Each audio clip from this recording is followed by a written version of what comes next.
botol. Bahan yang kedua kita perlukan tiup.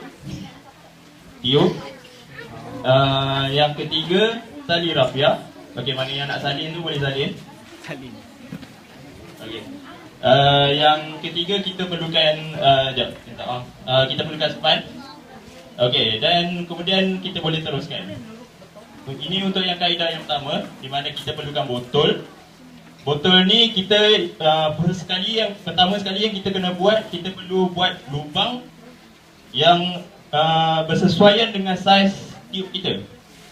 Kalau tuan-tuan dan puan-puan yang beli tiup tu, pastikan ukur dulu saiz tiup ini, dan bila buat lubang tu pastikan boleh masuk, muat tiup ni masuk ke dalam botol. Okey. Jadi bila dah buat lubang, contohnya okey, rakan saya akan tunjuk ya, buat dia lubang.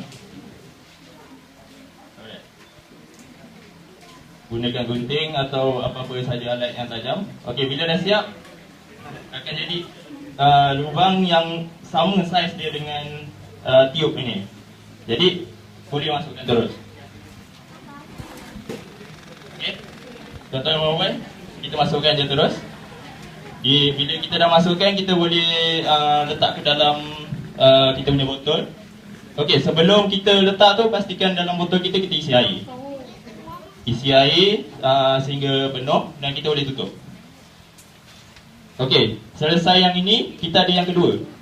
Ujung ni pula kita perlu letak span. Tujuan span ni supaya nanti bila air yang keluar di botol, tak adalah terlampau banyak sangat keluar. Dia akan keluar titik-titik ke dalam tanaman kita ni. Okey. Sebelum tu saya minta rakan saya tunjukkan macam mana cara untuk keluarkan air sebelum masuk ke dalam pasu. Okey, sila. Oh, sedut. Okey, tuan-tuan boleh lihat air. Okey, air keluar Okey. Kalau tuan-tuan tengok, laju kan air dah keluar. Jadi kita perlu letak span ni. Silakan. Letak.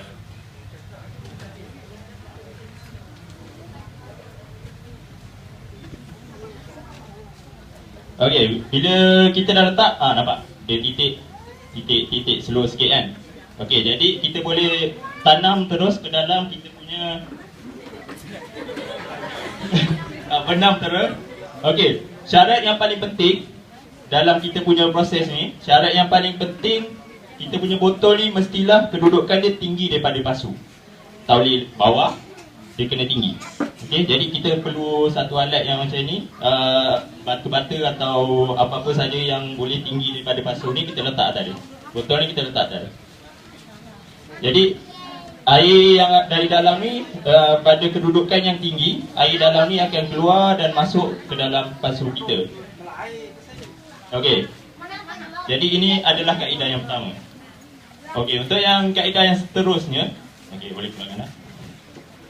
Kaedah yang seterusnya, kalau tuan-tuan tak jumpa tiup, pergi kedai cari tepi jalan pun tak jumpa. Okey, sekarang kita boleh gunakan botol yang lebih kecil sedikit. Botol yang kecil sedikit ni kita sama juga perlu buat lubang atas dia. Dan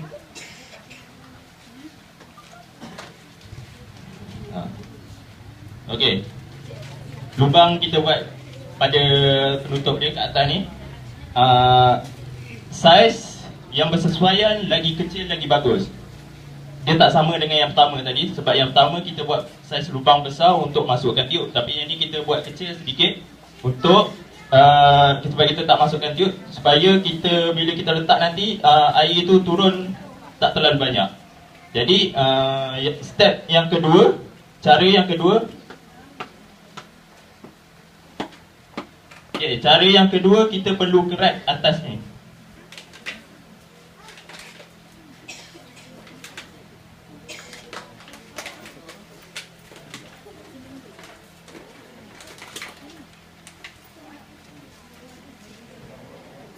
Okey, kita perlu buang bahagian atas botol. Sorry, maafkan saya, bahagian bawah botol. Bawah tadi okey, bawah tadi kita dah buat lubang kan? Kita dah buat lubang. Lepas tu yang kat atas ni kita dah buang bahagian kat bahagian bawah ni kita dah buang bahagian dia.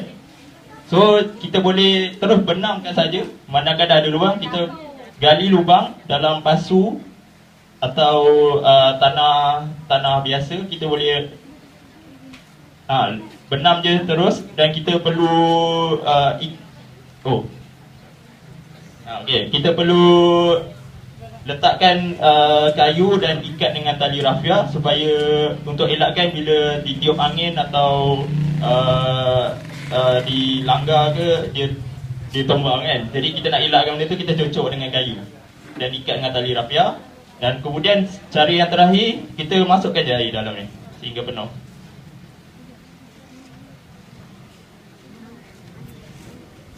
Okey, air yang penuh ni akan masuk ke dalam ni. Dan bila air dalam pasu ni, air dalam tanah, bila dia dah penuh, dia akan berhenti.